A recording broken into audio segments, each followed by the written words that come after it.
Bien-aimés frères en Jésus-Christ, sœurs en Jésus-Christ, je suis frère Paul Moussenga et je suis devant vous ce soir ou ce matin, dépendant de l'heure que vous allez recevoir ce message, pour rendre gloire à Dieu, le remercier pour la vie qu'il nous donne, le remercier pour la santé qu'on a, le remercier pour l'opportunité qu'il nous donne de pouvoir le glorifier, de pouvoir propager son message à travers ce petit temps que je vais prendre chez vous. Amen, amen, amen. Je suis toujours dans la joie et je saisis cette opportunité pour partager ce message qui, qui sera très important pour ton âme, pour notre âme, pour l'expansion de l'évangile de Jésus-Christ. Amen. Donc, j'étais en train de parcourir, de lire la Bible et je suis arrivé sur l'évangile de Matthieu. L'évangile de Matthieu où on expliquait, on détaillait l'histoire de Hérode et l'enfant Jésus-Christ. Lors de la naissance de Jésus-Christ, Hérode qui manifestait ses sentiments de peur, de crainte, de jalousie et de haine vis-à-vis de l'enfant Jésus parce qu'il avait entendu qu'un roi est né et ce roi sera plus grand que tous les autres rois sur la terre. Alors, épris de ces sentiments de haine et de jalousie, il se décida d'éliminer Jésus. Alors, n'ayant pas eu l'opportunité ou bien une bonne occasion d'éliminer Jésus, il se décida, comme vous savez dans la Bible, se décida d'éliminer tous les enfants de nouveau-nés jusqu'au-dessous de 2 ans. Alors, m'est venu à l'idée de savoir pourquoi il s'était décidé d'éliminer seulement les enfants de moins de 2 ans. C'est parce qu'il était sûr que parmi ces enfants qui seraient éliminés à Bethléem, il y aura sûrement une victime, c'est Jésus-Christ, ce petit enfant Jésus-Christ de Nazareth.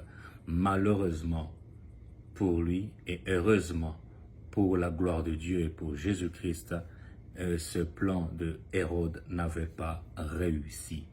Mais je me suis encore posé cette question de savoir pourquoi Dieu a-t-il permis à ce que Hérode puisse éliminer tous ces enfants innocents, tous ces enfants qui ont eu des parents, qui les ont aimés, qui ont eu des parents qui les chérissaient. Mais Dieu, malgré son amour, malgré sa miséricorde, malgré sa compassion, mais il a permis à ce qu'il y ait des parents qui puissent être éclairés parce qu'il fallait Jésus-Christ soit vivant et qu'il puisse témoigner de sa gloire et vaincre le mal, vaincre les ténèbres à cause de nos péchés. Donc, cela nous indique sûrement qu'il y avait, clairement et sûrement qu'il y avait un plan de Dieu, le plan que Dieu avait déjà établi et que ce plan ne pouvait jamais être dévié, comme on peut le dire, et il fallait qu'il y ait un sacrifice. Il y a eu un sacrifice de sang pour que Jésus-Christ puisse vivre. Puisque Jésus-Christ puisse vaincre, il y a eu un sang qui a coulé. Et l'Église souvent appelle ces enfants, c'est des saints innocents. Ce sont des saints innocents qui ont accepté, sans le savoir, d'être martyrs, d'être saints pour que Jésus puisse vaincre et vivre, vaincre le diable et mourir pour nous et afin que les ténèbres soient vaincues à jamais. Amen. Donc, je disais que ce massacre des enfants de Bethléem, ça se démontre par une illustration spirituelle. Alors, je me suis encore posé la question, comment cette illustration spirituelle peut se transposer ou bien peut s'illustrer par rapport à notre vie. Comment on peut interpréter ces enfants martyrisés, le sang a coulé par rapport à notre vie? Qui peut être Hérode pour notre vie? Qui peut être, qu'est-ce qui peut représenter ces enfants dans notre vie? Qu'est-ce qui peut représenter la victoire de Jésus-Christ à travers la martyrisation de ses enfants? C'est alors que nous allons débattre ce thème, détailler, décortiquer en quelques petits sous-points, si vous allez me permettre. Le premier point, ça sera juste pour savoir qu'est-ce que ça symbolise, ces garçons de Bethléem. Et le deuxième point, ça sera comment cela se reflète dans nos vies actuelles. Le troisième point, ça sera ce que Hérode représente spirituellement pour nous, comme je l'ai dit. Et quatrième point, comment on pourra protéger les promesses de Dieu dans nos vies. Et cinquièmement, pourquoi le sang des innocents a coulé. Et en fin de compte, le message prophétique que cela nous s'adresse à nous aujourd'hui. Alors, ce message vient de Matthieu 2, 16, 18. Matthieu 16, 18 qui dit, si vous me permettez que je puisse lire Matthieu 16, 18, Matthieu 2, 16, 18, qui dit ceci. Nous lisons au nom de Jésus-Christ de Nazareth. Alors, quand Hérode vit que les mages l'avaient trompé, il se mit dans une grande colère et il envoya tuer tous les enfants de 2 ans et au-dessous qui étaient à Bethléem et dans tout son territoire selon la date qui s'était fait préciser par les mages. Alors s'accomplit ce que le prophète Jérémie avait annoncé. On a entendu des cris à Rama, des pleurs et de grandes lamentations. C'est Rachel qui pleure ses enfants et n'a pas voulu être consolée parce qu'ils ne sont plus là. Amen, amen, amen. Donc, nous voyons vraiment bien que Hérode est pris de haine, de jalousie et de peur que bientôt il y aura un roi qui va remplacer, un roi fort plus que tous les autres rois sur la terre.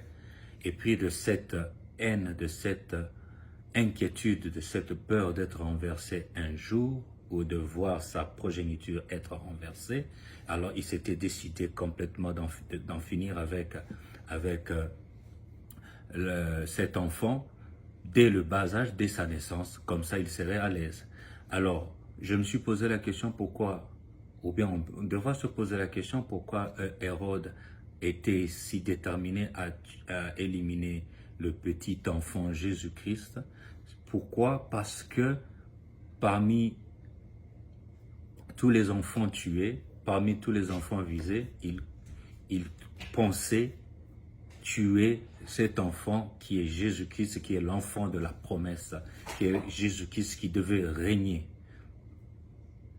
pour l'éternité. Mais lui ne comprenait pas ce message parce que pour lui régner, c'était d'abord régner sur le plan mondain. Alors, cela nous montre que l'ennemi s'attaque à nous, s'attaque toujours à ce qui est à ta destinée, à ce qui est l'avenir, à ce qui est une promesse dans ta vie. Alors, c'est de la même manière aussi que nous voyons, ou bien nous vivons ce genre d'attaque, ce genre de blocage, ce genre de combat dans nos vies. Il y a que nous pouvons représenter ça comme enfants spirituels, nos rêves, notre foi, notre innocence, nos projets, nos générations futures, ou bien tous ces points-là, ce sont des cibles de ténèbres. Donc, tous tes projets que tu aimais, toute ta vie, tous tes rêves d'être grand, toute ton étoile, toute ta destinée et tout ton accomplissement, souvent c'est toujours attaqué par une certaine personne qui s'appelle Hérode, par un ennemi qui s'appelle Hérode, par le monde des ténèbres qui s'appelle Hérode, par la sorcellerie qui s'appelle Hérode, par le découragement qui s'appelle Hérode. Mais la bonne nouvelle est que, même si l'ennemi attaque, Dieu préserve toujours l'essentiel de son plan. Malgré qu'il y ait tout ce qui arrive dans ta vie, il y a toujours un plan merveilleux. Parce que avant même que tu sois conçu, comme la parole de Dieu le dit, Dieu avait déjà établi un plan. Avant même que tu sois conçu, Dieu avait déjà établi un plan. Et ce plan se réussit, et ce plan devient réalisable seulement si tu t'attaches à Jésus-Christ de Nazareth, seulement si tu nais de nouveau en Jésus-Christ, seulement si Jésus-Christ est en toi et la puissance du Saint-Esprit est en toi. Comme Jésus a survécu et son règne s'est accompli, sache que non, toi aussi, dans ce combat avec Jésus-Christ, tu vas survivre et ton règne va s'accomplir sur ce méchant, sur ces ténèbres, sur ce roi Hérode et sur tous tes ennemis et sur tous tes combats. Amen, amen. Donc aujourd'hui, nous allons voir ensemble quelques points par rapport à notre vie actuelle. Qu'est-ce que ça symbolise, les garçons de Bethléem? Et un autre point, comment cela se reflète dans nos vies actuelles. L'attaque d'Hérode contre Jésus-Christ, les enfants qui sont morts pour que Jésus-Christ puisse être caché et vivre. Ce que Hérode représente spirituellement pour nous, comment protéger les promesses de Dieu dans nos vies, pourquoi le sang des innocents a coulé, et enfin le message prophétique que cela nous adresse aujourd'hui. Donc nous avons lu la parole de Dieu, Matthieu 2,16. Alors nous commençons directement au point 1 qui nous dit, qui nous examine par rapport à notre vie, c'est quoi ces garçons de Bethléem et des environs, qui est le symbole de la destinée le symbole de la destinée du futur. Alors, dans la culture biblique, ou bien dans la culture juive, ou bien même dans notre culture, le garçon souvent symbolise l'avenir, la continuité, la promesse divine transmise de génération en génération. C'est pour ça que nous voyons même dans la Bible, Dieu dit, je suis le Dieu d'Abraham, d'Isaac et de Jacob, parce qu'il sait qu'à travers les garçons, la lignée continue, la progéniture continue, sans toutefois frustrer les dames, sans toutefois frustrer les femmes, parce que nous savons que nous connaissons les rôles que les femmes d'Abraham, la femme d'Abraham, la femme d'Isaac, la femme de Jacob, les rôles qu'ils ont joués pour que nous puissions arriver à cette victoire de Jésus-Christ. Donc, nous ne pouvons pas négliger cela, mais selon la culture, selon la coutume, nous voyons que non, le garçon ou bien l'homme symbolise cette promesse de la progéniture. Donc, Dieu dit, cela nous allons voir dans Genèse 21:12. Dans Genèse 21:12, Dieu dit à Abraham que cela ne te déplaise pas à cause de l'enfant et de ta servante. Accorde à Sarah tout ce qu'elle te demandera, car c'est par Isaac qu'une postérité te sera assurée. Donc ici, nous voyons comment le garçon symbolise l'avenir, la continuité, la promesse divine transmise. Il y a un autre point où on nous explique que Hérode n'a pas visé les vieillards, il n'a pas visé les grands garçons, il n'a pas visé les grandes filles ou bien les bébés filles, mais il a visé seulement le garçon en dessous de 2 ans. Alors, nous allons lire dans Jean 10:10. Jean 10:10 nous dit, le voleur ne vient que pour dérober, égorger et détruire. Moi, je suis venu afin que les brebis aient la vie et qu'elles soient dans l'abondance. Donc, spirituellement, l'ennemi attaque souvent à la source. Il faut savoir que l'ennemi n'attend pas que tu réussisses pour qu'il commence à attaquer. Souvent, quand tu remarques que quand tu réussis, le combat devient un peu moins que par rapport au début de ton projet. C'est parce que le diable le sait déjà. Il a déjà vu ton étoile, comme les mages avaient vu déjà l'étoile de Jésus-Christ, comme Hérode à travers les mages, savaient déjà que un enfant roi est né et qui viendra régner sur terre, alors c'est la même chose avec tes ennemis spirituellement. Ils voient ton étoile, ils savent que non, comment tu vas régner, ils savent que comment tu vas répandre la gloire de Jésus-Christ sur terre. Ils savent comment tu vas témoigner le nom de la puissance de Dieu. Ils savent que non, quand tu vas gagner, toi tu n'as pas touché au fétiche, toi tu n'es pas entré dans les loges, mais tu as été propulsé par la puissance du Saint-Esprit et la grâce divine. Ils vont vouloir à ce que tu puisses t'écraser. Ils vont chercher à te tenter afin que tu puisses entrer dans le monde mystique, dans la sorcellerie, dans les loges pour que tu aies l'argent, contrairement à ce que tu puisses gagner selon la promesse divine, selon le plan de Dieu. Parce que beaucoup de gens, ils pensent que pour être riche, pour être ministre, pour être président de la République, pour être un bon docteur à succès, un avocat à succès, un ingénieur à succès, il faut toujours entrer dans la franc-maçonnerie, dans l'occultisme pour que tu puisses gagner. Il faut toujours porter, comme on commence à voir, aujourd'hui ça devient un look, de voir toujours des gens porter une corde rouge, soit à la main, au bras gauche ou bien bras droit, donc la cabale juive et autres, pour que tu puisses progresser. Non, mon Dieu, la victoire ou le succès, c'est toujours en Jésus-Christ. C'est seulement le plan de Dieu. Quitte à toi de t'accrocher à Jésus-Christ et tu aies cette patience, cette qualité du Saint-Esprit qui est la patience pour que tu puisses vaincre Hérode, pour que tu puisses vaincre les ténèbres. Donc, cette promesse en toi, elle est là. Le garçon qui est né, il est là et il sera caché. Il sera caché parce qu'il y a un sang qui a été versé. De la même façon que le sang a été versé par les enfants à l'époque de la naissance de Jésus-Christ, c'est de la même façon que le sang a été versé dans ta vie par Jésus-Christ pour que toi tu règnes, pour que l'ennemi, pour que Hérode ne vienne pas te toucher. Donc nous, c'est comme la façon, la naissance en Jésus-Christ, c'est la naissance de Jésus-Christ du temps d'Hérode. Quand tu renais en Jésus-Christ, l'ennemi qui voulait t'attaquer, il ne saura plus t'attaquer parce que le sang a été versé. Le sang de saints innocents a été versé, le sang de Jésus-Christ a été versé pour toi dans ta vie. Alors tu vas régner et tout va s'accomplir. Accroche-toi seulement à Jésus-Christ et le plan de Dieu va s'accomplir en toi. Amen. Donc le garçon, comment se reflète alors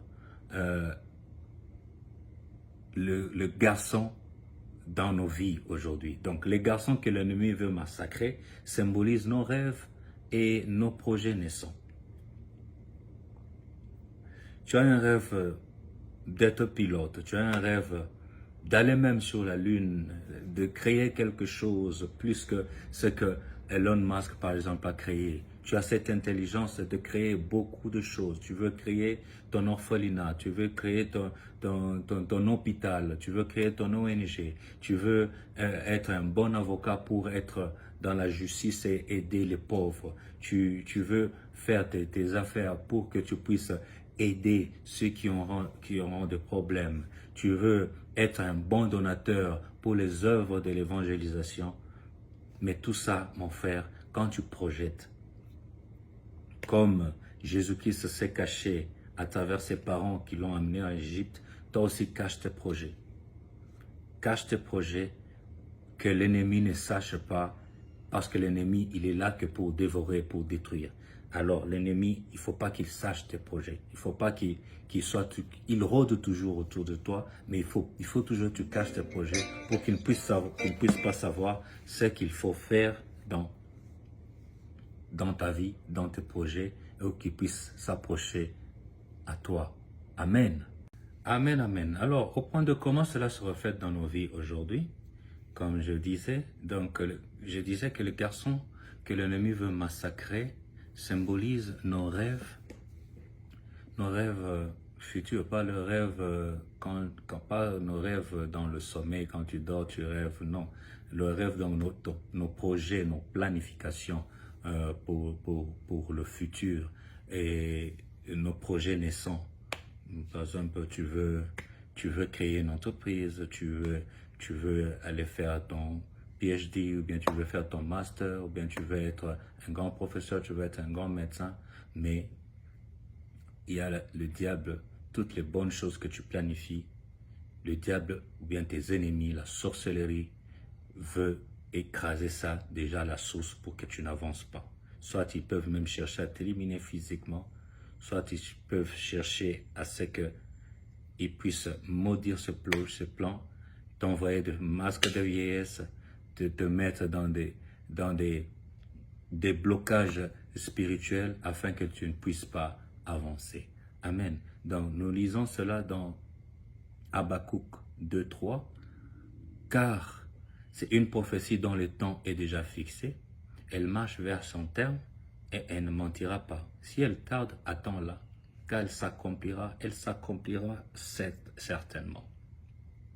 Car elle s'accomplira certainement. Donc, c'est une manifestation de foi ici. C'est une manifestation de foi et de détermination et de s'accrocher en Jésus-Christ de Nazareth. Tu auras cette puissance du Saint-Esprit, cette lumière qui est déjà en toi, ça va se rallumer. Et quand la lumière se rallume en toi, les ténèbres ne peuvent pas s'approcher. Quand la lumière s'allume en toi, les ennemis ne peuvent pas s'approcher. Ils vont chercher, ils vont te combattre, ils vont te tenter, mais ils ne vont pas réussir. Tu peux tomber, mais ils ne vont pas réussir. Parce que la parole dit, elle s'accomplira et elle s'accomplira certainement. Le plan de Dieu s'accomplira. La promesse s'accomplira. Dieu ne ment pas. Quand tu marches selon ses commandements, quand tu marches selon sa volonté, tout ce que tu vas projeter va s'accomplir. Amen, amen. Donc ça sera ton effort, ta détermination mélangée à la foi en Jésus-Christ de Nazareth, en marchant dans la sainteté, en marchant dans cette lumière, et que tu verras que non, tout sera facile pour toi. Amen. Donc, comment cela se reflète dans nos vies? Nous avons d'abord, à travers le garçon que l'ennemi veut massacrer, ça symbolise nos rêves et nos projets naissants. Donc nous voyons ça dans Habakkuk 2:3. Ça montre aussi, les garçons, ça démontre aussi notre foi fragile. Comme je viens de l'énoncer, ta foi ne doit pas être fragilisée ou bien fragile. Tu dois demander au Saint-Esprit de renforcer, de revigorer ta foi. Nous devons demander à notre Seigneur, à notre Dieu, parce que c'est lui qui nous a créés. Nous n'avons pas cette force, cette capacité, s'il n'est pas en nous. Comme il a déjà vaincu le diable, comme tout est déjà accompli, donc il suffit seulement d'avoir foi et de demander sa puissance et sa présence en nous. La puissance du Saint-Esprit, ça va revitaliser ta foi. Et nous voyons ça dans Luc 22:32. Quand Jésus-Christ dit à Simon-Pierre, j'ai prié, mais j'ai prié pour toi afin que ta foi ne défaille point. Et toi, quand tu seras converti, affermis tes frères. Donc, dans ce contexte biblique, Jésus-Christ nous parle, il parle à Pierre à la veille de sa crucifixion. Donc, si vous lisez dans Luc 22:31 à 34, et il lui révèle que Satan a réclamé de le cribler, donc de le secouer, de le tester comme le blé. Mais Jésus-Christ, il dit que j'ai intercédé pour que sa foi, Jésus-Christ intercède pour que la foi de Pierre ne cesse pas, pour que la foi de Pierre ne se fragilise pas, pour que Pierre, bien qu'il puisse tomber, mais Jésus-Christ a déjà intercédé. C'est pour cela que donc Jésus-Christ a intercédé pour que la foi de Pierre ne cesse pas. C'est tellement merveilleux. Jésus-Christ a vu cela. Il a vu que déjà que Pierre sera tenté, et Jésus-Christ, voyant la faiblesse de Pierre, il a intercédé, il a prié pour que Pierre, bien qu'il tombe, il puisse se relever. Et il n'a pas fini cela, il n'a pas fini par là. Il a dit que notre Jésus intercède pour que sa foi ne cesse pas, pour que la foi de Pierre ne s'éteigne pas définitivement. Alors, il sait que Pierre va le renier, Pierre tombera, va le renier, mais il reviendra. Et quand il va revenir, quand tu seras revenu, donc reconverti, quand tu tombes, quand tu te reconvertis, et tu dois servir ensuite à fortifier les autres. Fortifier les autres comment? Par ton témoignage. Donc quand tu sais que non, tu es passé par un moment difficile, tu es tombé, tu étais dans le droit chemin, tu étais dans la lumière, tu es tombé, par là tu es tombé, et parce que Jésus-Christ a déjà vaincu le diable. Si tu t'accroches à Jésus-Christ, par cette foi, par cette lumière, tu te reconvertis parce que Jésus-Christ dit à Pierre que j'ai intercédé, j'ai prié pour toi. Alors, comme Jésus-Christ a déjà prié pour toi, il a déjà intercédé pour toi. Et comme Jésus-Christ sait déjà que non, comme j'ai prié pour toi, j'ai intercédé pour toi, tu vas vaincre. Et par la foi, nous allons vaincre. Par la foi, nous avons vaincu. Alors, qu'est-ce qu'il faut faire? Il faut témoigner. Témoigner, dire à tout le monde, à l'église, aux enfants qui sont encore bébés, à ceux qui veulent se convertir, que écoutez, Jésus-Christ est vivant, Jésus-Christ a intercédé pour nous,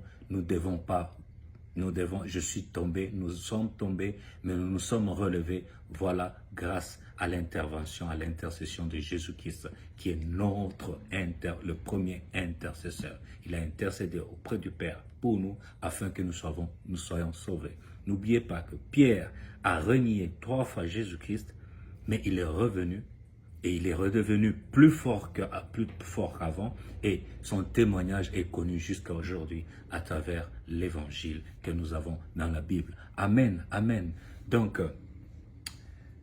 comme je le dis, la foi peut vaciller, la foi peut bouger un peu, mais ça ne va pas disparaître. Une chute, une saison de doute, un échec moral ne signifie pas la fin de ton histoire. Jésus a prié pour nous. Nous voyons ça dans Hébreux 7, 25. Son intercession garantit que l'épreuve ne sera pas la fin. Tant que Jésus-Christ est déjà intervenu, tant que Jésus-Christ a déjà intercédé pour nous, sache que non, l'épreuve, la fin de l'épreuve, ça ne sera que la victoire. Donc il faut savoir que dans toute chose, dans tout combat, sache que non, quand tu appelles l'intervention de Jésus-Christ, qui a déjà intercédé, il faut déjà avoir cette foi que non. Comme il a déjà intercédé pour Pierre, sache que non, pour toute épreuve que tu passes pour le moment, mon frère, ma soeur, ne te décourage pas. Le Seigneur Jésus-Christ a déjà intercédé pour toi. Et sache que non, tu es déjà dans la victoire. Bien que tu passes dans cette étape de pauvreté, de problèmes sérieux, d'humiliation, de maladie, d'attaque de ténèbres, d'oppression, sache qu'au finish, Jésus-Christ a déjà intercédé pour toi et tu es déjà dans la victoire en lui. Amen, amen, amen. Donc, ta cicatrice devient ton ministère. Donc, tu dois montrer à tout le monde que regardez, ce que je suis passé par là et la victoire est toujours en Jésus-Christ. Sans Jésus-Christ, je serais mort. Sans Jésus-Christ, je serais déjà enterré. Sans Jésus-Christ, mon histoire ne serait pas comme ça. Sans Jésus-Christ, Pierre n'allait pas réussir. Sans la puissance du Saint-Esprit, tu ne peux rien. Amen, amen. Donc, ce que tu as traversé te qualifie pour affermir d'autres. Il faut que, de fois, Dieu permette que le monde puisse voir ton humiliation. Le monde puisse voir cette maladie en toi. Le monde puisse voir cette pauvreté en toi. Le monde puisse voir ce qui est non-succès en toi, ce qui est désolation en toi, pour que ce témoignage puisse affermir les autres le jour qu'il va ouvrir tes portes, le jour qu'il va répondre par rapport au plan qu'il a tracé pour toi dans ta vie. Amen. Donc ce que je voulais, mon frère, ma soeur, c'est que tu ne puisses pas céder, tu ne puisses pas baisser les bras, que ce soit toi, que ce soit moi. Nous passons des moments, nous pouvons passer des moments très difficiles. Mais sache que ce moment, demandons seulement à Dieu, ne nous soumets pas à la tentation, mais délivre-nous du mal, car tu as déjà envoyé ton Fils unique Jésus-Christ à la croix qui a intercédé pour nous et nous croyons en Jésus-Christ, nous croyons à sa résurrection, nous croyons au Saint-Esprit, nous croyons au Père et nous croyons à la victoire sur le diable. Au nom de Jésus-Christ de Nazareth, nous disons Amen. Donc, pour cette illustration que je peux donner, c'est, par exemple, tu perds ton emploi. Les démarches administratives n'avancent pas. Les démarches à l'immigration ne marchent pas. Tu essaies de prendre ton visa, ça ne marche pas. Tu essayes d'entrer en deuxième graduat, d'avoir ton diplôme à l'université, ton diplôme d'État, ça ne marche pas. Tu pries, mais rien ne change. Tu vas dans des veillées, rien ne change. Tu crois que non, Dieu n'écoute pas. Ta foi, de foi, passe de Dieu peu à Dieu ne veut pas de moi. Parce qu'au début, quand tu approches, tu as un problème, tu approches les hommes de Dieu, tu approches les églises, les assemblées de Dieu, là où les chrétiens se réunissent pour intercéder, pour prier pour la vie des gens, pour ta vie. Tu es un peu rassuré que notre Dieu peut faire ça pour moi. Et plus tu avances dans la prière, plus tu avances dans les sacrifices, dans le sacrifice de ton temps pour prier, plus tu vois que rien ne marche, plus tu sens comme si Dieu était loin de toi.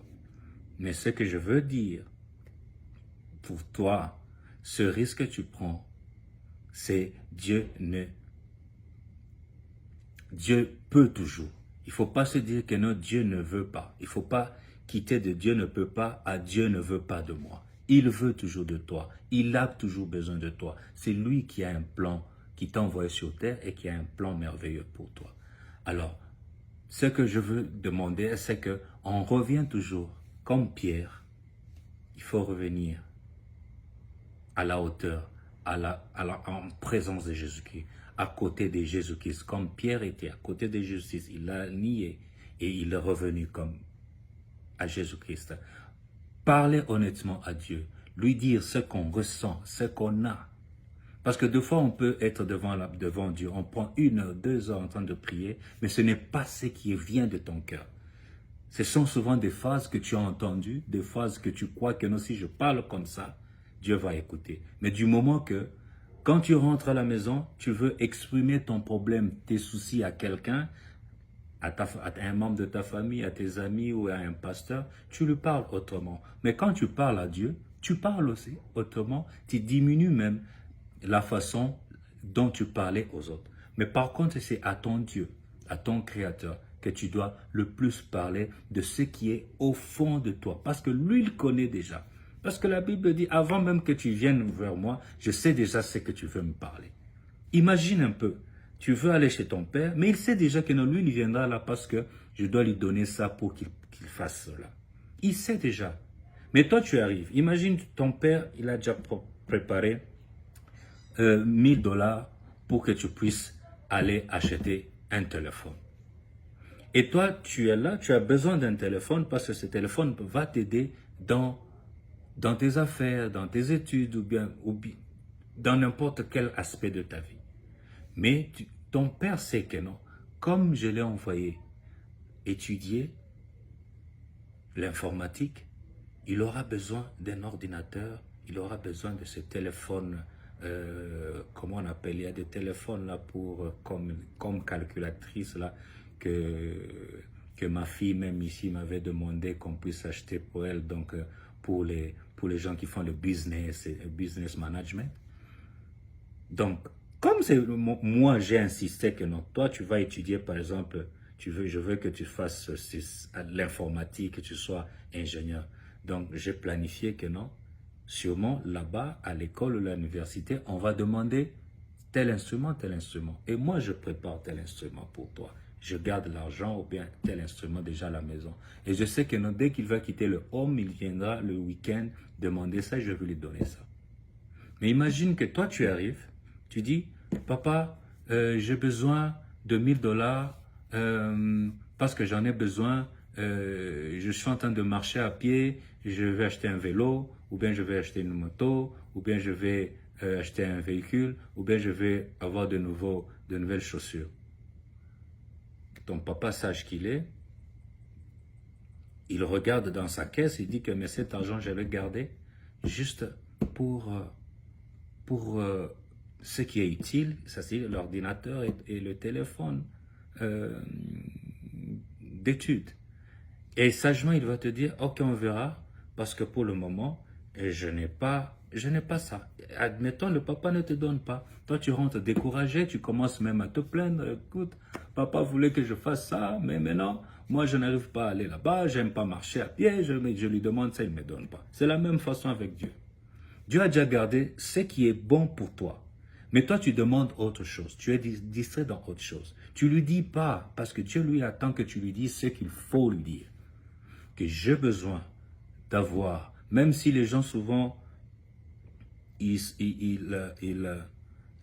moquent des gens qui prient, qui entrent en retraite, même en jeûne, pour avoir des visas. Parce qu'il y a d'autres personnes à qui Dieu a dit, toi tu pourras évoluer, c'est seulement si tu quittes par exemple ta province, tu quittes ton milieu, tu quittes ton pays pour évoluer. Et comme je l'ai dit, les sorciers, ils voient déjà l'étoile de loin et disent, ah, celui-là, s'il quitte seulement le pays, celui qui va aider toute sa famille. Alors qu'est-ce qu'il fait? Il bloque. Et toi, tu es là, tu demandes à Dieu, non, moi j'ai besoin d'avoir un travail pour travailler à la Dégérade, travailler à l'Ofida, travailler, je ne sais pas quel endroit, parce que j'ai vu les amis, ils sont là. Du moment que Dieu sait que non, celui-là, si je l'envoie par exemple à la Dégérade, je le vois, ça sera que non pour détourner, ça sera, c'est pas mon plan celui-là. À dire que si tu vas seulement à l'ambassade et tu demandes, tu dis mon Dieu, moi j'ai besoin de ce visa pour aller par exemple étudier en Corée du Sud pour être technicien, et tu vois le visa qui sort facilement, tu arrives là-bas, tu vois tout se déroule facilement et tu as ton diplôme et tu rentres ingénieur, c'est pas en technologie et tu as ta vie. Donc il faut savoir s'approcher Dieu et lui parler de ce qui est comme projet dans ton cœur. Et si tu n'as pas tu es embrouillé par ce projet, tu ne vois pas exactement ce que tu es, demande à Dieu, demande au Saint-Esprit de te révéler.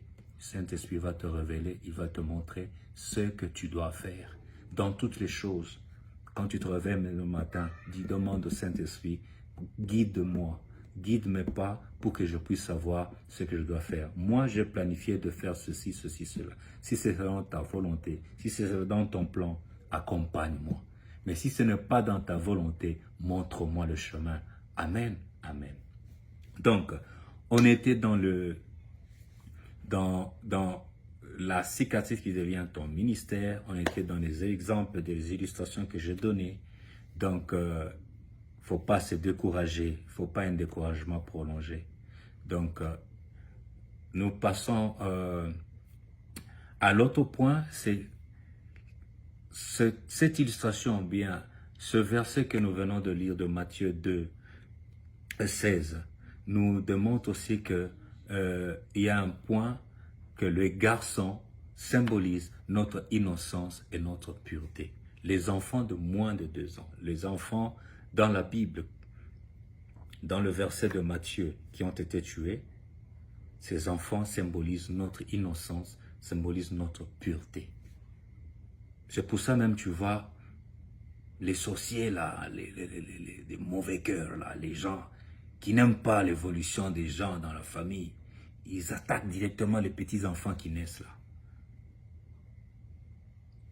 Les enfants sont tellement innocents, tellement purs, que leur étoile brille, leur innocence brille même à œil nu comme ça.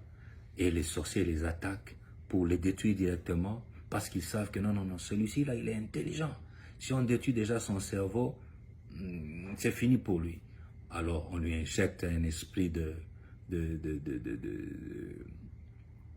par exemple, quand il commence à grandir, c'est trop de moboulou, il devient voyou, il ne veut plus étudier, ou bien on lui prend son intelligence, il devient un peu idiot, ou bien on lui donne carrément la sorcellerie, il commence à détruire la famille, parce qu'il est tellement pur, il est tellement innocent.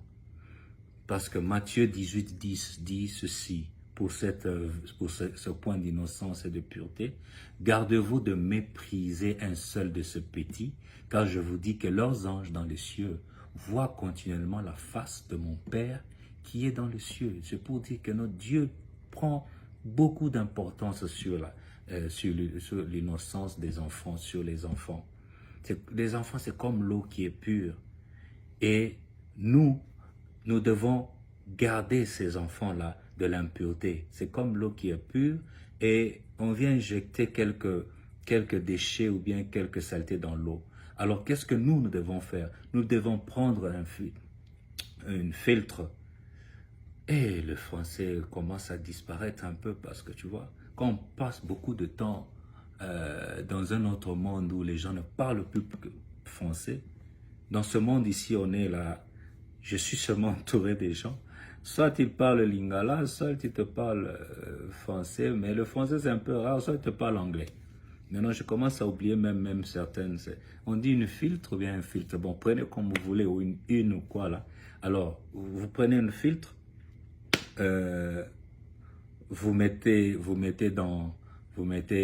vous enlevez les déchets dans l'eau et l'eau redevient propre ou bien pure. Et c'est comme ça qu'on doit en principe protéger nos enfants. On doit les protéger contre Hérode, comme Joseph et Marie ont protégé Jésus-Christ. Nous aussi, on doit protéger physiquement nos enfants comme Marie et Joseph, quitter l'endroit de persécution vers un endroit de protection.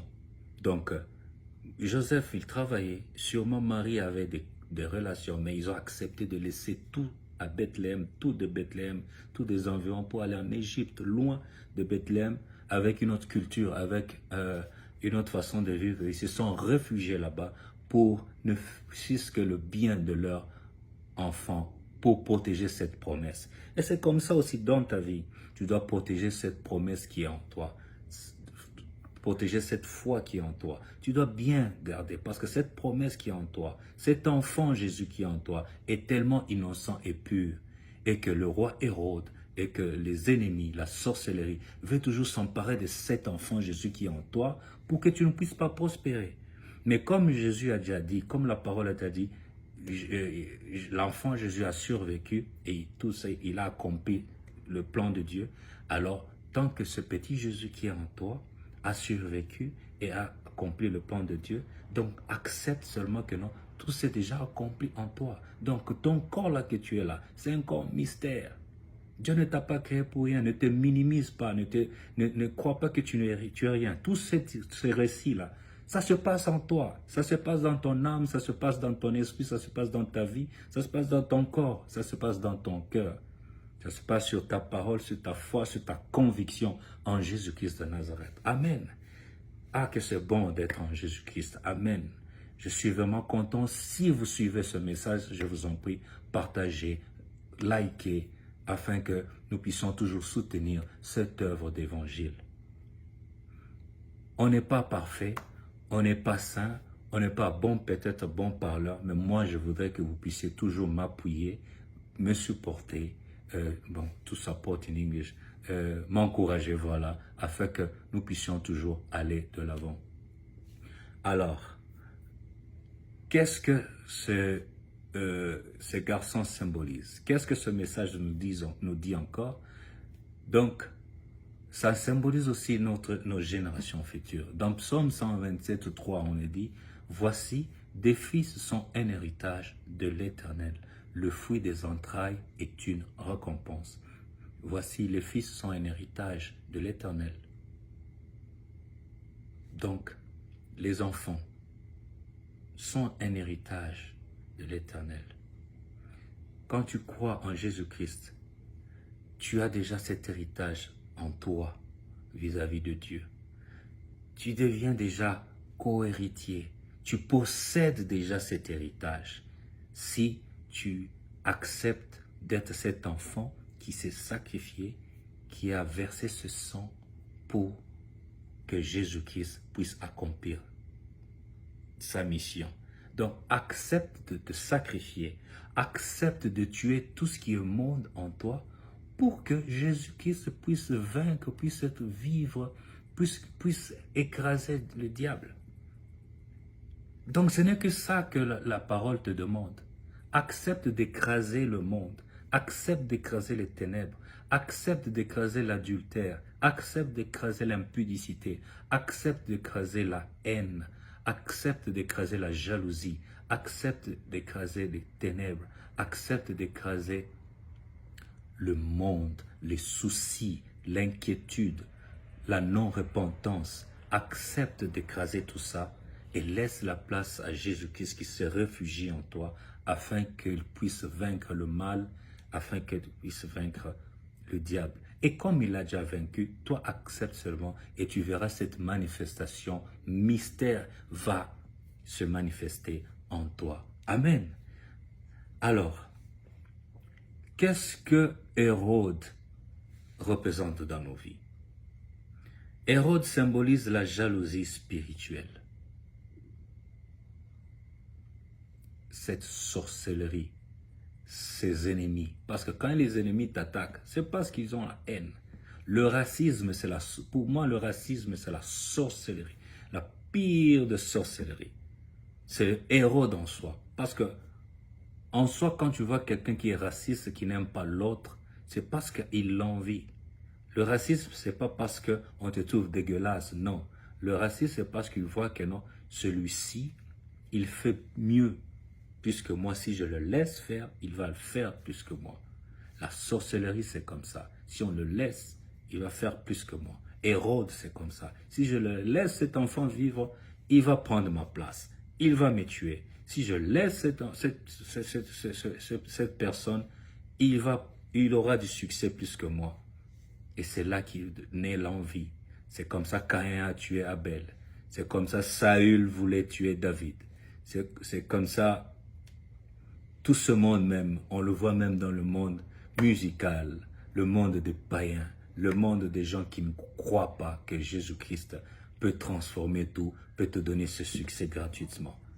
Il tue le voisin, il ensorcelle son coéquipier. On entendait même. Tu sais, moi j'ai été aussi joueur, hein, demandez à ceux qui m'ont connu, on a été aussi à Lupopo, on était même minime, on jouait avec les Mbaye aussi là et les autres, on était minime à Lupopo. Et j'ai vu des choses là, quand, pour ceux qui connaissent Tuité, le père de jumeaux Tuité, il était encore là, il avait son compartiment au stade de la Victoire à Lubumbashi. C'est lui qui gardait même il était l'intendant de Lupopo. Et quand le président Mujedo était président de Lupopo, et quand le coach Watunda, qui était, voilà, je me rappelle, nous on était, notre coach c'était, j'ai oublié ce coach, Kazadi ou bien coach Kadima, je me rappelle même plus, mais je me rappelle à cet instant, déjà petit, 11 ans, 10 ans, je voyais déjà des gens, des coéquipiers qui croyaient déjà, qui faisaient déjà des fétiches. Et on y touchait parce qu'on ne savait pas exactement c'était quoi, vous allez faire ou mélanger ceci et cela, juste pour gagner. Et des fois, on va vous envoyer même à la rivière, tu vois, il y a des petits insectes là qui sautent sur l'eau, qui sont très rapides. On te dit, si tu captes un, tu vas marquer un but. Si tu captes deux, tu vas marquer 2 buts. Et on avait tellement foi en ça, on croyait que non, c'est ça qui était normal. Mais en Jésus-Christ, on a trouvé que non. C'est seulement accepter Jésus-Christ. Tout est facile. Et tu vas voir que non, aucune image de ténèbres, aucune manifestation de ténèbres ne peut régner en toi. Donc, le roi Hérode dans nos vies, c'est la jalousie spirituelle. 1 Samuel 18, 8 à 9 nous dit, Saül fut très irrité et cela lui déplut. Il dit, on en donne 10 000 à David et à moi 1000. Il ne lui manque que la royauté. Et Saül regarda David d'un mauvais œil à partir de ce jour et dans la suite.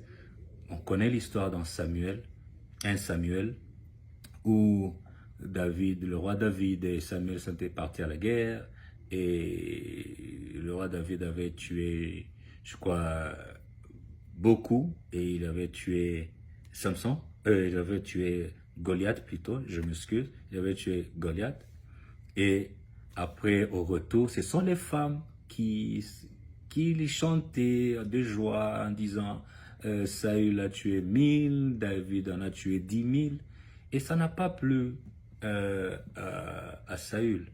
Et je voulais aussi, ça m'est arrivé à penser aussi, euh, avec ce phénomène de Mabanga, quand on chante, toute une chanson, on entend de chanter. Tu vois, Saül était roi. Un roi, il a été jaloux parce que, au lieu qu'on puisse le matolo, qu'on puisse dire que c'est lui le grand, mais on a parlé de son officier, de son général, que c'est lui qui est le grand. Et même chez Dieu aussi, ça se fait comme ça. Dieu aime qu'on lui, il faut lui d'abord. Tu vois? En principe, la jalousie selon moi, la jalousie de David et de Saül était naturelle. Mais il a manifesté ça autrement parce que lui, il voulait même la mort de David. Et Dieu dans la vie, c'est comme ça. Dieu, spirituellement, Dieu, il n'aime pas que non, vous chantez quelqu'un et vérifiez même tous ces gens qu'on chantait avant, comment leur vie dans le monde, à Kinshasa, les musiciens et partout, comment leur vie, comment ils sont terminés. Donc, Dieu n'aime pas à lui sa gloire. C'est lui la gloire. Donc, il n'aime pas qu'on puisse chanter d'autres personnes. Parce que, en principe, une créature, on ne peut pas chanter une créature. Les Djale Lola, non, c'est pour Dieu lui-même. C'est pour ça, nous les Congolais, on doit toujours demander pardon à Dieu, parce qu'on a passé beaucoup de temps, et on continue toujours à adorer les êtres humains, à adorer les politiciens, à adorer des gens qui vont dans des loges, qui font des fétiches, qui vont des marabouts pour être des ministres, pour être des présidents, pour être des juges, pour être qui.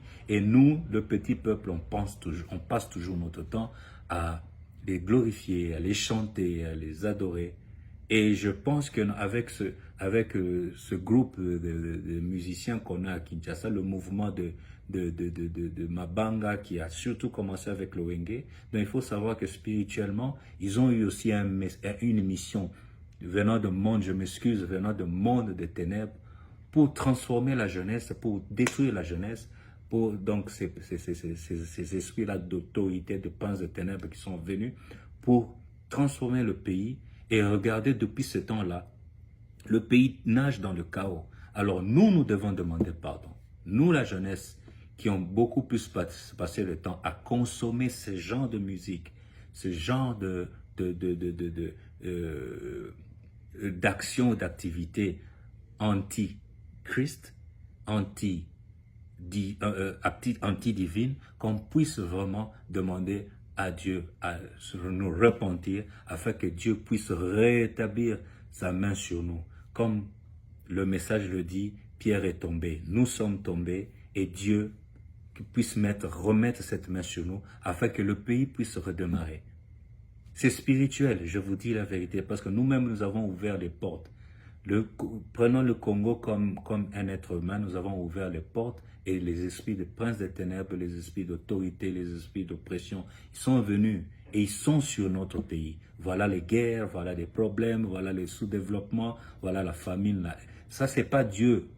Ça, c'est les esprits qui sont venus parce que nous avons ouvert. Alors, nous devons nous repentir. Frères, sœurs, vous qui êtes au Congo, nous qui sommes à l'extérieur, mais nous pensons toujours, nous sommes toujours collés au Congo, soyons dans ce cadre-là de demander repentance à Dieu. Parce que nous avons consommé et nous continuons à consommer cette musique qui adore les êtres humains au lieu d'adorer Dieu. Amen. Et malheureusement, ce qui fait encore plus mal, c'est de voir même dans le monde de la musique soi-disant chrétienne, on voit des gens qui continuent à envoyer des mabangas et à chanter des choses pour leurs propres sentiments au lieu de chanter des choses pour la gloire de Dieu. Méfions-nous, mes frères et sœurs, surtout nous, les Congolais.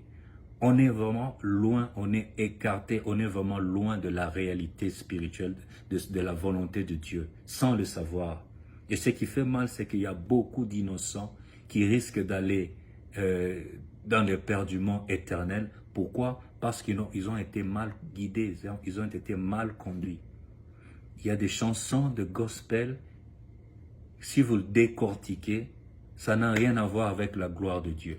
C'est une très bonne mélodie, c'est des très bonnes paroles. Mais quand vous regardez dedans, il n'y a rien qui glorifie, parce que ce que Dieu attend dans les louanges et les adorations, c'est juste le glorifier, ce n'est que ça qu'il veut. Mais vous passez votre temps à chanter votre malheur, à chanter votre douleur, à chanter votre émotion. Non, Dieu n'a pas besoin de ça. Parce que la parole dit, cherchez d'abord le royaume de Dieu et le reste vous sera donné. En glorifiant Dieu, en glorifiant son nom, en glorifiant sa puissance, en honorant son nom, par des cantiques, par des chants, la gloire nous revient aussi. Nous, comme nous sommes héritiers, toute cette flamme, toute cette lumière, ça viendra. Il y a une dame que j'ai appréciée, malgré qu'après un temps, j'ai entendu qu'ils ont eu une sœur en Christ qui ont eu des problèmes, on voyait passer à la télé. Là, c'est toujours la manifestation du monde des ténèbres qu'on voit que non, elle a touché quand même le cœur de Dieu. Il y a une sœur en Christ qui chante sujet à bolingo totiki nanu, sujet à maladie totiki nanu, sujet à divorce totiki nanu, sujet à kolia totiki nanu, sujet à visa totiki nanu, sujet à misala totiki nanu, tokumisa yo nanu nzambe. C'est un très bon message. Peut-être elle n'a pas su ou bien elle sait de la façon de la composer ça, mais quand moi j'ai décortiqué ça, selon moi j'ai vu que non, c'était vraiment très touchant. Donc laissons d'abord nos plaintes, laissons d'abord nos tumultes, laissons d'abord nos problèmes. Adorons d'abord Dieu, glorifions d'abord Dieu et le reste viendra. Amen. Donc, pour ce message, nous sommes au point 3, le rôle d'Hérode dans nos vies. Nous avons dit dans 1 Samuel 18, 8 à 9, que Saül fut hérité. Alors, ça, c'est la jalousie spirituelle. Donc, Hérode représente premièrement une jalousie spirituelle. Deuxièmement, Hérode représente le système du monde manipulé par le diable. Tout ce que nous vivons manipulé par le diable, ça représente Hérode. Éphésiens 6, 12. Éphésiens 6, 12 nous dit, car nous n'avons pas à lutter contre la chair et le sang, mais contre les dominations, contre les autorités, contre les princes de ce monde de ténèbres, contre les esprits méchants dans les lieux célestes. Si vous remarquez bien, si vous relisez bien, Éphésiens 6, 12, l'apôtre Pierre a fait une hiérarchie, a détaillé la liste ou bien le point sur les différentes catégories bien détaillées de ce qui représente le monde des ténèbres, de ce qui représente Hérode. Donc il dit d'abord, nous n'avons pas à lutter contre la chair et le sang. Ça signifie, nous ne devons pas lutter contre ton frère, nous n'avons pas à nous disputer inutilement. Nous n'avons pas à juger quelqu'un qui a eu un problème très sérieux. Il est devenu fou, il m'a attaqué, il m'a injurié, il a voulu m'ensorceler, il a voulu me décourager. Non, nous n'avons pas à attaquer ces gens. Nous n'avons pas à lutter contre la chair et le sang. C'est pour ça même Jésus-Christ va plus loin en nous demandant de prier même pour nos ennemis. Parce qu'il sait que ce n'est pas la chair qui a agi, ce n'est pas le sang qui a agi comme ça, c'est l'esprit de Hérode, c'est l'esprit du diable qui a hanté cette personne pour agir comme ça. Donc ce n'est pas moi, ce n'est pas Caïn qui a tué directement Abel, c'est l'esprit du diable qui a hanté, c'est cette jalousie qui est venue du diable qui a hanté Caïn pour tuer Abel. Donc c'était cet esprit du mal qui a régné en telle personne pour tuer telle personne. C'est l'esprit du mal qui est entré dans Kagame pour accepter d'attaquer les Congolais. C'est l'esprit du mal qui a hanté Hitler, par exemple, pour attaquer les Juifs et tuer les autres. C'est l'esprit du mal qui hante tel groupe de personnes politiques ou bien tel groupe de rebelles pour attaquer la population civile. C'est l'esprit du mal, par exemple, qui hante, par exemple, les ADF Nalou là-bas en Ituri pour tuer la pauvre population civile. Donc tout ça,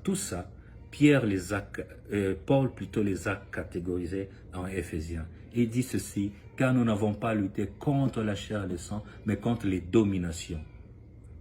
On ira en profondeur pour expliquer c'est qui ou bien c'est quoi les dominations, contre les autorités, c'est qui et quoi les autorités, contre les princes de ce monde des ténèbres. Donc si Paul, qui a été inspiré par la puissance du Saint-Esprit, catégorise ces autorités, ces dominations, ces princes de ce monde et les esprits méchants dans les lieux célestes, donc ça signifie que non, ça a différentes catégories. Alors, mon frère, ma soeur, sache que non, dans ta vie, tellement que tu es précieux, tu es combattu par ces autorités, par ces dominations, par ces esprits méchants, par ces princes de ce monde. Alors, pour vaincre tout ça, c'est une bataille. Et pour ne pas te faire peur, le message d'encouragement, de joie, de victoire, c'est de t'attacher à Jésus-Christ de Nazareth. Alors, pour cette partie, je m'arrête ici pour que je puisse expliquer dans l'autre partie c'est quoi la chair et le sang, c'est quoi les dominations, c'est quoi les autorités, c'est quoi les princes de ce monde de ténèbres et c'est quoi ces esprits méchants dans les lieux célestes. Donc, restez toujours focus à cette chaîne. Si ça vous intéresse, je vous en prie, partagez, commentez et faites des likes. Ça va aussi m'encourager de passer ce temps à lire, à écrire, à étudier la Bible ensemble avec vous pour qu'on puisse aussi découvrir ce que on n'avait pas découvert quand on était aveuglé. Amen. Amen. Soyez bénis mes frères. Amen.